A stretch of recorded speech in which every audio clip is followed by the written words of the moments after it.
జగన్మోహన్ రెడ్డి అనే వ్యక్తి తన అవసరం తీరాక సొంత చెల్లిని తల్లిని బయటికి గెంటేసినాడండి.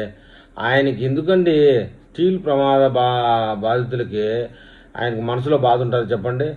వాళ్ళను కూడా ఒక శవ రాజకీయాలకు వాడుకోవడానికి తప్పితే రేపు రావడం ఇంకొక పని లేదు. సాక్షి ప్రసారాలకు ఆర్భాటంగా వాడుకుని వదిలేస్తారు. రేపంతా సాక్షిలో అదే ఉంటాయి చూడండి. కావాలంటే రాబందులు కూడా నిన్ను చూసి సిగ్గుపడుతున్నాయని చెప్తున్నారండి తెలుగు ప్రజలు.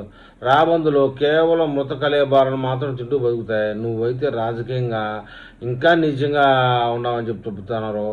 జగన్ రెడ్డి మాత్రం బతుకున్న క్షతగాత్రులను కూడా తింటూ రాజకీయం చేస్తాడండి. రేపు చనిపోయిన వాళ్ళు కాకుండా బతుకున్నటువంటి వాళ్ళని కూడా సాక్షి మీడియాలో ఒకటే లైవ్ చూపించి మీమ్స్ క్రియేట్ చేసి జగన్మోహన్ రెడ్డి రాజకీయంగా లబ్ధి పొందడం కోసం ప్రయత్నం చేస్తారండి. విషయం ఏంటంటే స్టీల్ ప్లాంట్ అమ్మేశారు అని వీళ్ళే. స్టీల్ ప్లాంట్ ఏదో నిలబెట్టాంలే, ప్రైవేటీకరణ లేకుండా నిలబెట్టాంలే అని కూటమి ప్రభుత్వం. ఇప్పుడు స్టీల్ ప్లాంట్ మూసేసిందని తెలిసారు కాబట్టి ప్రమాదం జరిగింది. అప్పట్లో మూసిపడేసి ఉంటే ఇంత ప్రమాదం జరగదా అని మాట్లాడేది వీళ్ళు మాట్లాడేదానికి ఏ మాత్రం పొంతన ఉండదండి.